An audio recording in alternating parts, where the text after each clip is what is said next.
بسم الله الرحمن الرحيم. السلام عليكم ورحمة الله وبركاته.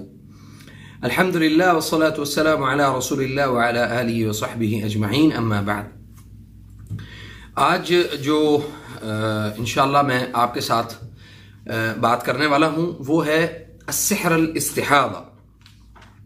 استحاضہ جو ہے وہ کیا ہوتا ہے اور یہ بیماری کن لوگوں کو لگتی ہے. چند ایک معلومات جو ہیں وہ بتاؤں گا، پھر انشاءاللہ اس کا علاج بتاؤں گا. یہ آپ کے ذہن میں ہونا چاہیے کہ جو سحر الاستحاضہ ہے یہ صرف خواتین کو، عورتوں کو یہ بیماری لگتی ہے، اور اس بیماری میں مبتلا ہونے والی جو خواتین ہیں زیادہ تر ان میں اوور ویٹ، جن کا وزن زیادہ ہوتا ہے، یا پھر وہ خواتین جو سحر تعطیل الزواج یعنی شادی میں رکاوٹ والے جادو سے متاثر ہوں.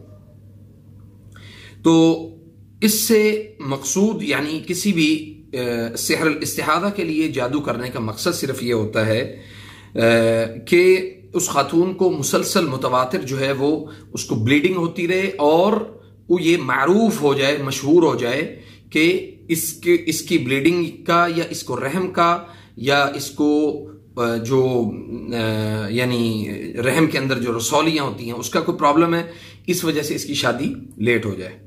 تو ایسا کام، اس کام کے لیے کسی بھی جن کی ڈیوٹی لگا دی جاتی ہے کہ وہ اسے استحاضہ کی بیماری میں مبتلا کرے، اور پھر اس کے بعد وہ جن جو ہے وہ اس کے جسم میں داخل ہوتا ہے، اور اسی طرح وہ چلتا چلتا اس کے رحم تک پہنچتا ہے، اور رحم میں جا کے ایڑی مارتا ہے، اور پھر اس سے استحاضہ یعنی حیض کا خون جاری ہوتا ہے. نبی صلی اللہ علیہ وسلم نے فرمایا کہ ان الشیطان یجری من ابن آدم کمجری الدم، یعنی شیطان انسانی جسم میں خون کی طرح گردش کرتا ہے، جیسے ہمارا خون دوڑتا ہے ویسے یہ شیطان بھی دوڑتا ہے.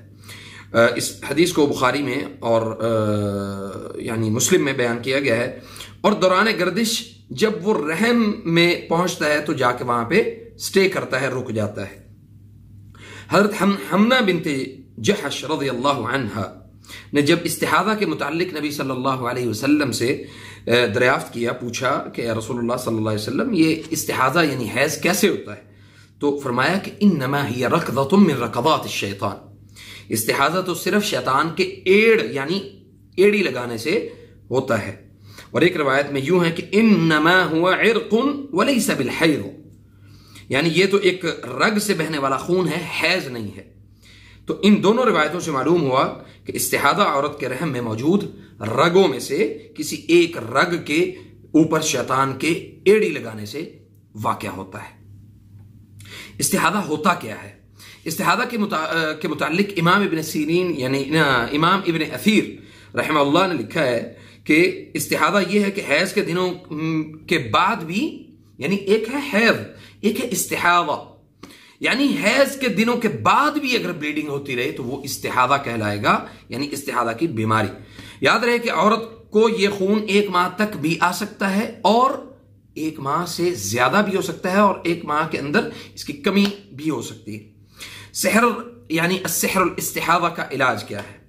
علاج یہ ہے سورۃ البقرہ آیت نمبر 1 سے 9، سورۃ البقرہ آیت نمبر 101 سے 109، سورۃ البقرہ آیت نمبر 156 سے 160، سورۃ البقرہ آخری 2 آیات، اور اس کے بعد سورۃ صافات آیت نمبر 1 سے لے کے 19 تک، اور اسی طرح سورۃ الرحمن آیت نمبر 31 سے 39، سورۃ الاحقاف آیت نمبر 21 سے لے کے 30 تک، اور اسی طرح سورۃ القدر 7 مرتبہ، اور آخری 4 قل 7 مرتبہ.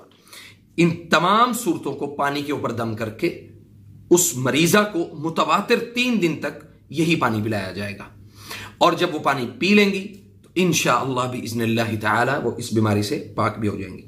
اور اسی طرح اس پانی سے اس مریضہ کو واش روم کے باہر کسی ایسی جگہ پہ جہاں پہ وہ پانی سارا مٹی کے اندر جذب ہو جائے، آپ اس پانی یعنی دم کیے ہوئے پانی سے اس مریضہ کو نہلا بھی سکتے ہیں. بعض لوگوں نے مجھے یہ سوال بھی کیا کہ دم والے پانی سے نہانا تو بے ادبی ہے. بالکل بھی بے ادبی نہیں ہے. اس کی وجہ یہ ہے کہ قرآن کریم نبی صلی اللہ علیہ وسلم پر نازل ہوا اور یہ شفا ہے،